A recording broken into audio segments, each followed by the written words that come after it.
Or after. Okay, recording. Okay, so yeah, what are the things that you'd like to have in your salad that you can't feel like you can't put in your salad? Let's go there. Um, I generally like to have something heavier in my salad, be it avocado or, sweet potato or, uh, let's see, nuts or, like some kind of a fat that is Mhm. also like a little bit heavier because it's filling. Right. And they tend to be full of flavor. Yeah. And, that doesn't always food combine so well.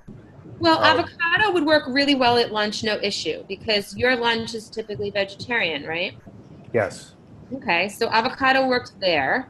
Heavier foods could be sauerkraut, any other than naturally fermented foods. I don't really eat much naturally fermented food. I would highly recommend it because with I what's know. going on with your gut, Yeah. that's for you in a good way. Yeah. It's very difficult for me to access naturally fermented foods at work. What about at Um, dinner at home? Can you keep the sauerkraut in the refrigerator at home yeah, for it's dinner? certainly it's certainly more possible. I mean, at one point in time, I had a jar of fermented greens that we had from a local woman, and I would try to have like a giant forkful every night before bed. Okay. You know, um, I mean, one of the problems that I have with not with food combining is that I don't suffer when I don't food combine. Well, Like then at why no don't you point play do I around get with like that it? So why don't, bloated feeling. yeah, so here's the deal. Here's the thing. I'm going to always support you with what I know is the philosophical truth, Sure. but you get to play around with it and see what works for you best. Because I'm no God. I'm not a God, Right. right? I'm just a guide. Right. So if you feel okay when you put, I'm trying to think of other things like chickpeas. Would you like want to put chickpeas in Yeah. your salad? Sure. Yeah. Love chickpeas. Yeah. Love Okay. them. So Yeah. if you feel okay when you do that and when you miscombine, why don't you try doing that and see what happens? Well, that's what I'm saying. Is when I do that, I don't feel like I suffer from it. That's what So I'm it's very saying. so That's what I'm so saying. so So it's why don't, very hard for me to say like, all right, you know what, I'm not gonna eat chickpeas here yeah, because yeah. I should eat So, them later, or I'm not gonna have this cooked vegetable in here. So I should really have it after I'm done with my salad yeah, because you know it's what? put There's in the something called salad. eating too clean too quick. Okay.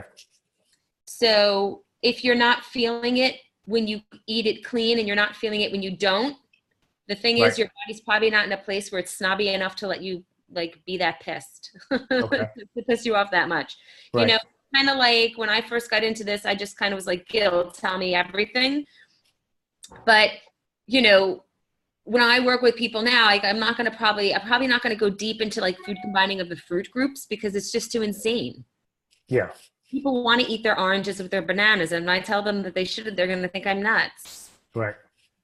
So if your body is in a space now where there's still excess weight on it, maybe eating that clean is not that sensible. Okay. And I would say play around with it a little bit more and make sure you're, satisfying yourself in a way that doesn't put you into debt, Yeah. health debt. I don't mean financial debt. And go from there and start using your own experiences Yeah. Okay. and pay attention to them, Yeah. right? So if there's, time when you're like 20 or 30 pounds lighter and you start eating cleaner and it doesn't, and that's working great. And then you go back and you eat something that's miscombined and you're like, oh, now I'm feeling the gas. Now I know what she's talking about. Right. Then you need to, tweak it. Okay. So what other things would you like to have in your salad that you think like I shouldn't be having besides say avocado, sweet potato, um, chickpeas? Anything else? I'm trying to think now of what I normally get like in a salad. Mm-hmm. I'll often get like a kale Caesar salad that'll just have olive oil, Mm-hmm. pumpkin seeds, maybe sweet potato or avocado instead, or um, or whatever. But I know that those add-ins are the things where generally, if you look at the chart, it does not food combine properly. Yeah, and You know? it's negligible, right? Because they're probably putting in a sprinkling of seeds, not a lot, Yeah, right? So you can yeah, get away with it. The other thing I would say is, I remember back to the day when Gil would talk about people that would come in and would have all these crazy cleansing responses going on because they had been eating crazy food, drinking, living the life, and then they started getting into a cleansing space and they felt awful. And they were like, I am not going to make it through the day. I feel awful. And he would say, you know, eat a steak tonight. And they were really like, what? Are you drunk? What are you telling me to eat a steak for? So why do you think he would say that to them? Well, because your body's in shock. I remember this. I remember him telling me when I first started going there that I should keep bacon in the refrigerator. That I would get massive headaches, and if I had a day that I had to go to work and I had a massive headache, that I should cook 3 pieces of bacon and eat them and go to work, and my headache would go away, and then I should start again the next day. Yeah. So why do you think he was saying that? Hang on one second. What's that? I can't see what you're holding. Charger. Yes. Sorry. So why do you think he was advising you to do that? Well, just because your body's in shock. I mean, I get it. I understand the principle of it. Your body doesn't quite know what's going on. So, it's kind of like going through like withdrawals. Like, if you're drunk or a drug addict, you gotta, yeah. Yeah. So what's happening is the poisons that have accumulated in the course of a lifetime in our bodies will rampantly start to shake, rattle, and roll and let go in the absence of the poisons consistently coming in. Right. Detoxification starts to elevate.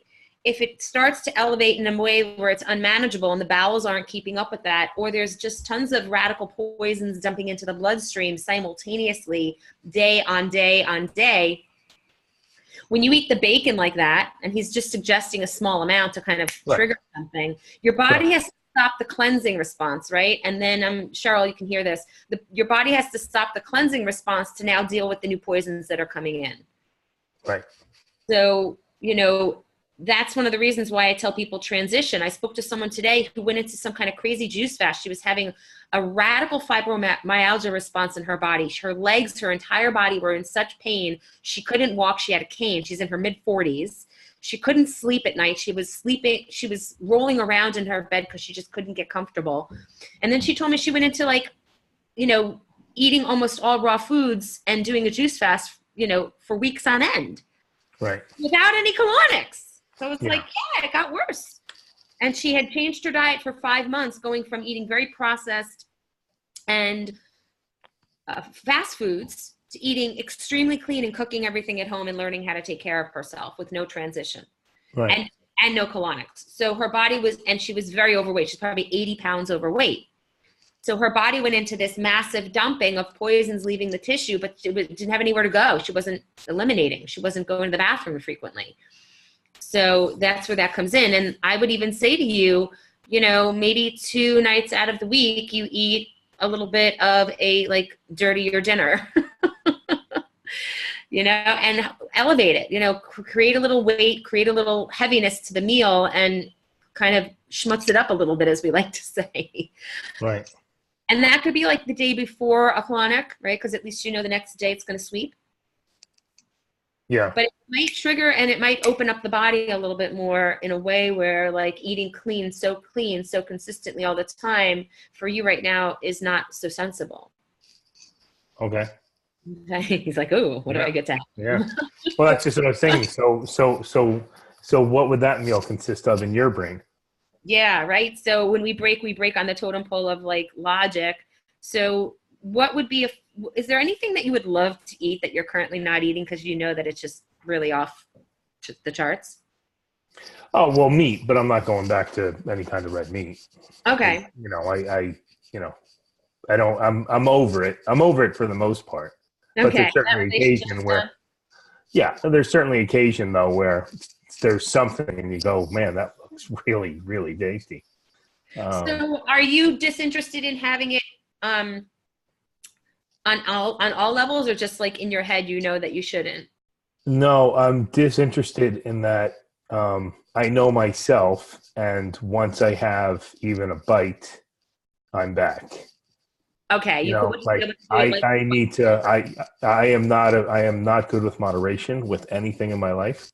That's why I try not to drink very often. That's why it's why instead of cutting back and instead of saying, well, I'm not going to have 3 hamburgers at the barbecue, I'm only going to have 1.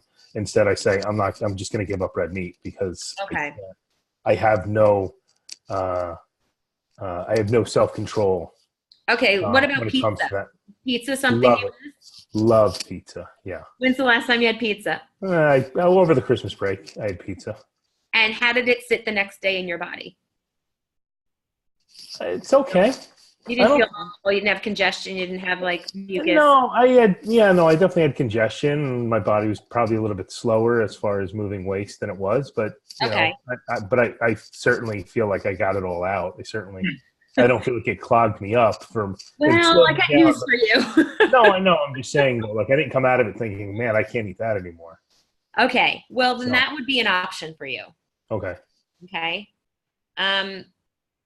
Any other foods that you can tell me that you miss that you are not eating that if you have like once a week that you won't lose your mind over and you won't be drawn back into eating it every day. I think, you get to tell me what that might look like and I can say, okay, yeah. Yeah, I mean, pizza would probably be that cheat, to be honest. Okay. That would certainly be the thing. Okay. Yeah. So why don't we try that? Like Okay. once a week kind of a thing. And the way to do it is at dinner after big salad. Right. That's how I do it now, is I always have a salad before. Cool. So, yeah. Okay. All right. So parameters for what constitutes the healthy food is how fast the food exits the body and how much residue it actually leaves behind. This comes into transit time and why we typically are eating from light to heavy throughout the day. So all health, in my opinion and my experience, is rooted in detoxification. All health for the human body is rooted in how fast the foods that we eat exit the body. The longer they sit around, the longer they have the opportunity to harbor toxicity and build up a head of steam and get impacted in the tissue. So we did the food combining bit. Okay. Lowering fermentation response in the body, lowering the incident of alcohol. I think she keeps getting booted off. Lowering the incident of alcohol production from that fermentation and the gas pressure that also is onset from poor food combinations really clusters around the cells. There's another thing you can start doing, Lee, that might help you, because I think a lot of the issue that you suffer from is a lot of gas pressure. Right. So you could start doing like a teaspoon of bentonite in water in the morning. Have you ever done bentonite? It tastes like silk, right? Is that bentonite? It's like It doesn't really have a taste. No, but it has a texture like silk. Like you put it into a glass of water and it makes it taste silky. Okay, yeah. Right? It's a volcanic ash. So sometimes I've never felt it silky, but everyone's got their own experience, I suppose, with it. Well, now I got to go see what it is because at one point in time I was doing that, Okay. but I always did it at night. Sonnes, SONNE'(s) is a good brand. And, it's a detoxifier. So bentonite is a volcanic ash, but it's in a liquid medium. And what it does is it draws out poisons from the body. And it also does reduce gas pressure. So, Charlotte, that's something you could also do as well. If you want to just start elevating your detoxification. I'm going to add it to my enhancements list here. What brand did you say? Sonnes, SONNE'(s). It's this right here, right? Yep, that's it. Yeah, okay. I've done that. Check out the expiration date on that. It's 1 teaspoon daily in water. Like ideally you wake up in the morning and do that. Yeah, I always did it at night. You could. It doesn't, you just usually have people when they wake up because they're drinking water at that time anyway. February 14th, 2019 is the expiration date. All right, so rock that out for the next month. Very good. Okay. All right, so let's go into the next concept here, elevating weight loss. Now, you do not have to do a full-on juice fast that's like, 8 days in a row of just juices. You can elevate your detoxification by just bringing in a one meal a day juice fast, right? So Cheryl was experimenting with that last week. How are you doing with your Are you still doing 2 juices in the day, or are you just doing the one in the morning? This week I've actually just been doing 1 16-ounce and then just waiting for lunch. Great. Because I haven't been hungry or wanting the other one, so I've just been, I'll do the 16-ounce in the morning on the way to work, and then I will have a salad for lunch. How many days did you experiment with doing 2 juices and just, were you eating lunch on any of those days, or you were just having the 2 juices and then having dinner? No, I had a salad for lunch on those days too. Okay. Yeah, I did. I think I did it 3 days last week, and then I kind of got off track with the holidays because I had. It's so much easier to do like get into the habit when you're doing the same thing every day. Yeah. And I've had 4 days off and then went back to work, so now I'm kind of getting back in the groove. Isn't it funny how sometimes when we have more time on our hands, the routine is out of line? Oh yeah, we get lazy. Like, oh, we had time off, that would be easier. It's easy for it to stay connected with our work schedule. So, okay. So elevating your body's ability to detoxify at a more rapid rate in the absence of new food entering the body is the reason why doing a juice fast can really accelerate your weight loss program. So if you don't want to do any juice fasting per se, and even if you just like don't want to do a 1 meal a day fast, because Lee, you're eating any food in the morning or no? It depends. I mean, if I'm able to get a juice in, then no, I don't eat until lunch. If I don't get a juice in, which is probably half of the time, I do end up getting my morning drive to work will consist of 2 bottles of water, 8 ounces of coffee, and sometimes a Metagenics bar. Oh, what's in there? That scares me. The name of that scares me. You know Metagenics? No. Yeah, I guess I do, but that's what I'm saying. Yeah, I'll find the bar and show it to you before this is over. Okay, because if you're going to do a bar, the cleanest ones that I know are like Lara bars. They might not be organic, but I'm sure either. What about those 3 eggs, 2 whatever, and what? You ever see those things? White egg whites and yeah, it's like 3 egg whites, something and something. No, definitely not. And animal protein first thing in the morning is definitely not an ideal thing, even if you're keeping things a little schmutzy. That would not be the way to go schmutz. Right. Do you buy these Metagenic bars in a store, or you have to be like in a? No, I buy them on Amazon. Was it called just Metagenics bar? Let's see.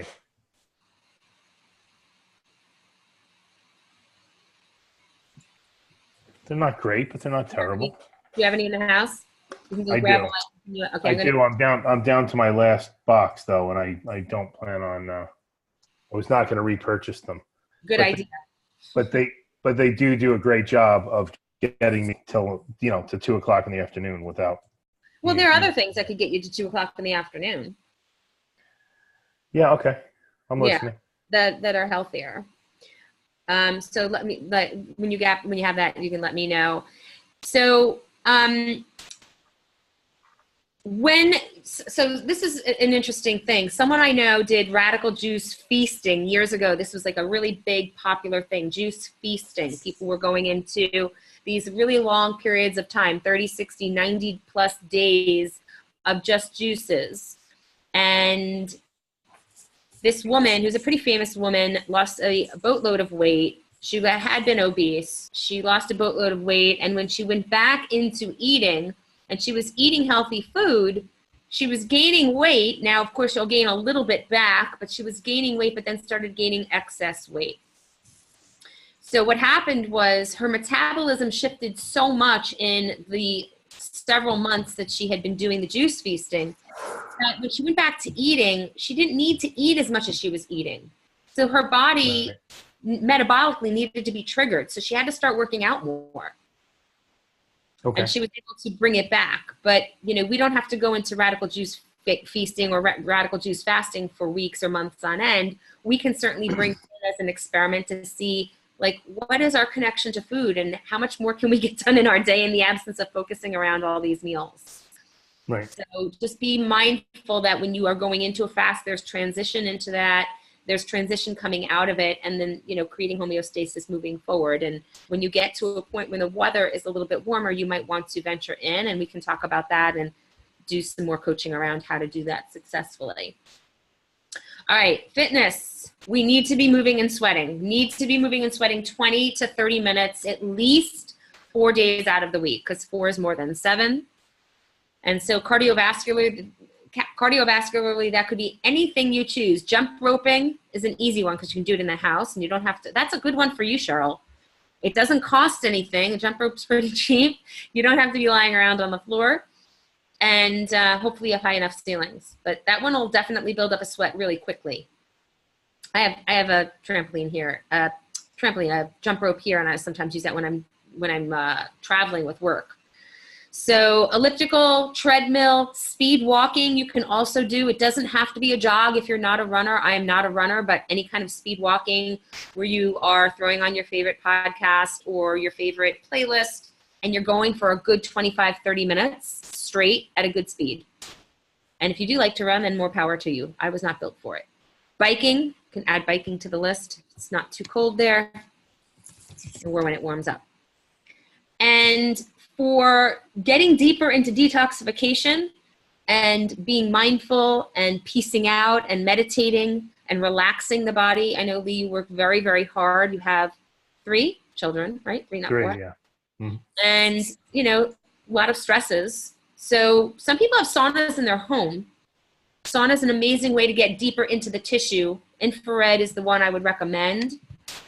And infrared is powerful because it goes about 2 to 3 inches below the skin's surface. I mean, obviously our arms are, depending on who you are, mine are a little thin, but it's going a few inches into the surface of the skin and it's heating up the body from the inside out. When that happens, all of the cells generate activity and they start shaking fast. And then the sweat occurs. It takes about 7 to 10 minutes in an infrared, I think, for most people to break a sweat. Sometimes people only do about 15 minutes in an infrared, but I would recommend at least 30. 15 could be like your introduction, but at least 30. Some people build up to 60. And sweating is one of the most powerful ways to elevate detox because you can get deep to the organs and you can get rid of heavy metals that may have accumulated. You get to the organs in that way where the cells are rattling and vibrating and they're shaking off poisons. They hit the bloodstream, so you want to be drinking a lot of water afterwards and flush the tissue. Does the place where you get colonics offer infrared, by the way, Lee? No. There's a woman in my neighborhood, though, that offers infrared. That's right. You had mentioned that. Sorry for not remembering that. So, it would be a good idea if, you could pop that in there a few times a month. Maybe that's like... It's funny because when I was going for the infrared, I would always complain because I would sit in there for an hour and come out and not be sweating. Yeah. Did you have it hot enough? Yeah, she would have to. She would always complain that she'd have to turn the heat up too high for me. That she'd have to bring the heat up higher. An hour, not breaking a sweat. No, yeah, it's very strange. Do you remember what the temperature was? It was supposed to be over 100, like 105 maybe. But when you get in, it starts at like 80 when you get in, and then it would ramp up, and it would be like 105 about 30 minutes in. 105 is not very hot. It should be around 140. That's why I went to kind of curious. Well, there you go. Yeah, I don't know. Cooler would go in it and sweat like a dog. Huh. So. Okay. I don't know. 105 was what she was pumping it up for you? Or what she that's what would normally be, and then for me, she would bring it up to like 120. Huh? 120 for an hour, no sweat? No, it wouldn't be 120 for the whole hour. You'd get in, it would be 80, and it would ramp itself up to 120. You'd be there around maybe 30 minutes in, and then by 45 minutes in, it would start dropping back down to get you ready to come back out, type of a thing. Have you ever been to Arizona? No. I'm sure you'd have a fine time there. Okay, and colonics. I know you are totally on the bandwagon for colonics. That's how we met, so I don't need to go there heavily. For you, Cheryl, I love you and would love to know that this is on your bucket list. Yeah, it is. I Guess I would have to find somebody around here. I haven't even looked. I don't even know how to find somebody. So on Natalia Rose's website, detoxtheworld.com, there's a tab that is called resources, and she has a colon hydrotherapy directory there. Granted, not all the links are updated. Sometimes you have to Google search the space that she has listed after the fact, but nonetheless, Okay. it's a great place to start. I think I added it into the group already. Cool. There are some other enhancement supplements that you guys might not know about, so this might be a good area too for you. Natural Calm. Either one of you familiar with Natural Calm? I think I actually, yeah, Is it in the cabinet? I have some. Perfect. I've only got one left. Is it just one packet or is it the canister? It's actually just one packet. I wanted to try it out and see how it went, and it's really good. So now that you suggested it and I like it, I'll get some more. So it's magnesium citrate, and what it does is it loosens and it hydrates and it stimulates the bowels to work. So sometimes people like to take it first thing in the morning. Some people do better with it at night. So that's another consistent way to elevate detoxification. You might try getting, once you try that other packet, but maybe trying it consistently for a month and seeing how that goes. Or 2 weeks and seeing how it feels. We want to increase bowel activity. If in the morning you're waking up and the bowels are not dropping right away, there's a squat posture you can do to elevate. Let's see if I can show it to you. You sit sort of on the ground. I'm just on my chair here. And you drop like this. You can see the posture, right? So like my feet are up, like my heels are up. It's like a yoga posture. And you can just sit like this. You can even read for like 5 minutes or whatever. But the reason this works is because it's crimping the ascending and the descending a little bit. It's like a little mini exercise. And if you want, you could do this up and down. And that should get it to go. If there's any like mornings where things are a little sluggish, squatting is powerful. Do you both have squatty potties in your houses? I do. I do. I don't use it very often. Really? It's not incredibly comfortable. Interesting. Yeah. I'm a bigger guy. I don't, everything kind of jams in on itself pretty quickly when I put my feet up on that. Okay. If I use it, it's 1 foot at a time. Okay. So. All right. And then juicing. There's a good juice blend that I'll share with you too for bowel activity. Carrot, spinach, beet. Carrot, spinach, beet is a good bowel cleanser. It's a little bit heavier than, say, an all green juice, right? So the carrots are kind of dense. The beet sugar is very active, and spinach, the oxalic acid in there. Also just the greens, you're getting things moving and active. So being careful and mindful of the quantity. I know a lot of you probably, I know Cheryl, you juice at home. Lee, you probably buy your juices out, right? No, it's normally at home that they get made. Oh. Yeah. Okay, good. Yeah. So like 1 head of spinach might be too much if it's a really big head. Right. You could split it in half. And in this case, like maybe a small size beet and then the rest carrot. We don't want to go hog wild on the beets because the beet sugar, it can be a little bit aggressive intestinally. Right.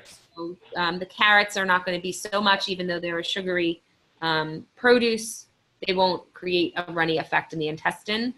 And of course, if you don't want it to be so sweet, this is a pretty sweet blend. You could always add in some celery or cucumber. But if you're looking for some quick action, you can stick with the threesome. And when it comes to the beet, real quick, when it comes to the beet, do you juice the green that's on the beet as well? You just wash the beet. You don't peel it at all. You just throw it straight in. Yeah, throw it straight in, and the beet greens are extremely healthy. You can certainly feed them. If you're having uncomfortable colonics, Lee, too, what you can do is you can do some castor oil on your belly, either when you're there with a hot water bottle, if she will just like entertain that, or the night before, consistently. Yeah. Castor oil is a very cathartic medium, and what happens is it soaks into the tissue of our skin and gets into the intestine, and it starts creating motion. So if your Okay. treatments are uncomfortable, it's probably because there's a lot of congestion in there and the water is going in and it feels like your body and the water are fighting for space. So one of the ways we can Yeah. ease it is by doing the castor oil packs. And it doesn't just have to be before the treatment. It can be on a regular basis. Sure. There's a book that's pretty enlightening. I added it here. It might be hard to find, but I think you can find it on Amazon if you are looking for more inspo. It's Dr. Hiromi Shin. I didn't put his name. Dr. Hiromi Shinya. No, it's hard to say. Hiromi. I'll add it here, and I'll add it to the document when I post it. Hiromi. Hiromi Shinya, Shinya, MD. He is someone who invented the colonoscopy. He has done a lot of research on colon health, and he's someone who truly believes in the similar concepts that waste permeates the tissue and it gets held in the tissue and causes and harbors disease. You can listen to things like Joe Rogan's podcast and things like that where they dispel all of this. And it's just like, have you read any of these books? Have you seen any of the diagnostic work on, cadavers where like the intestine is completely laden in putrefied matter? Probably not.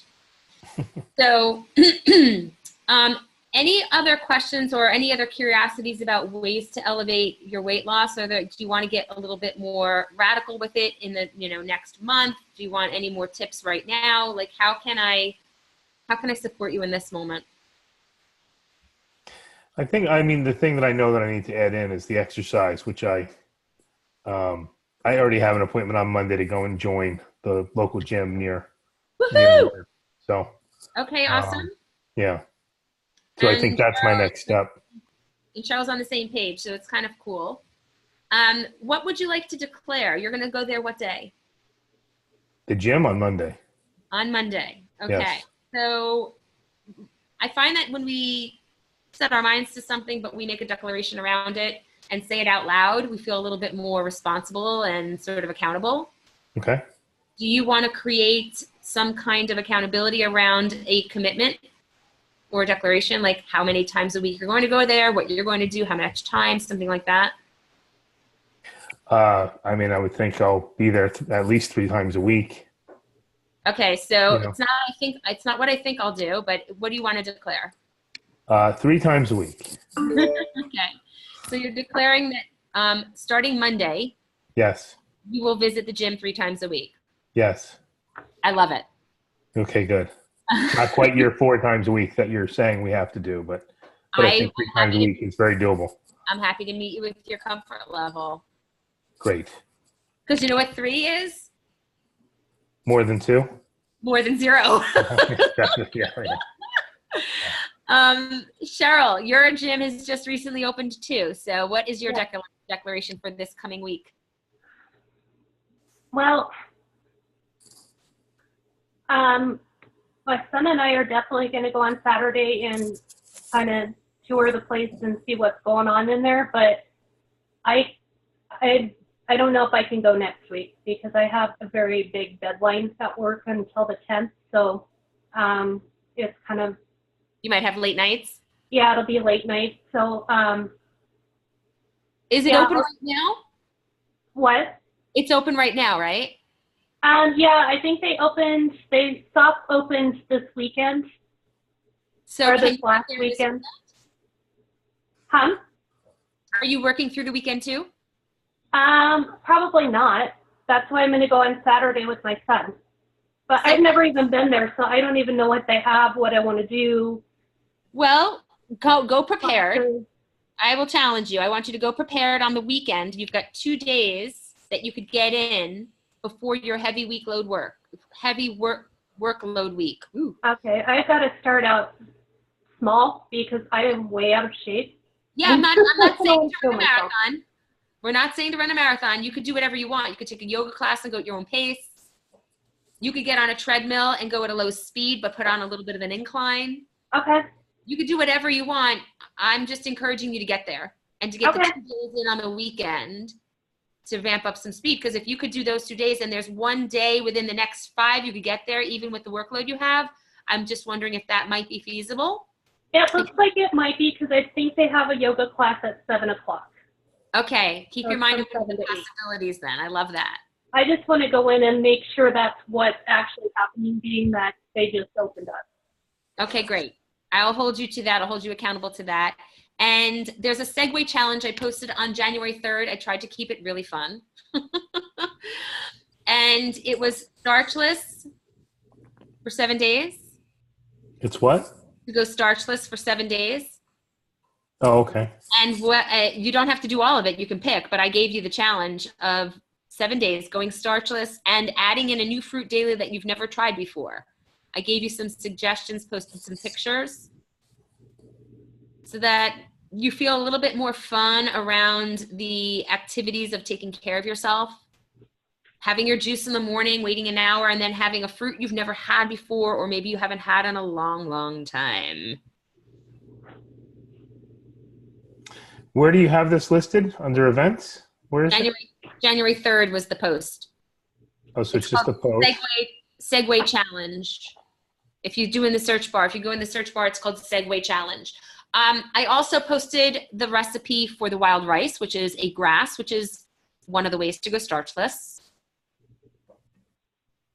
I actually did that I bought some wild rice this weekend and tried it. Oh, cool. How did it come out? It was good.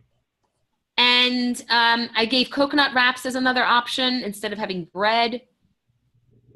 So I can, you can look through the feed there, Lee, and see some of the other suggestions so that you have some support around some other starchless options. Yeah, so I see December 31st and December 29th. You said, what day did you post it? It's going to be before then. January 3rd was the Segway challenge. If you type in Segway challenge to the search bar, you'll find it easier. Because sometimes Facebook doesn't keep things chronologically. If someone posts or comments on something, it pops it back up in the feed. Yeah. I can't figure out if I like that or hate that. But in this, and you see the search bars there. It's in Segway challenge. It'll come up. I see. Yep. December 31st. Yeah, and before that, last week on the Zoom, we talked about some of the other starchless options and the perils of gluten, etc. So you can see some of the suggestions there and links to find them. Fantastic. Okay, so you've got your challenge. If you need any other support, please post in the group, and I will love you up and have a really wonderful night. Thank you, Joyce. Okay, guys. All right. Rock and roll with the exercise. Make it fun. Make a fun playlist, or catch up with some podcasting. Yeah. Okay. All right. Thanks, Joyce. You're welcome. Bye. All right. Bye-bye. Thanks for showing up.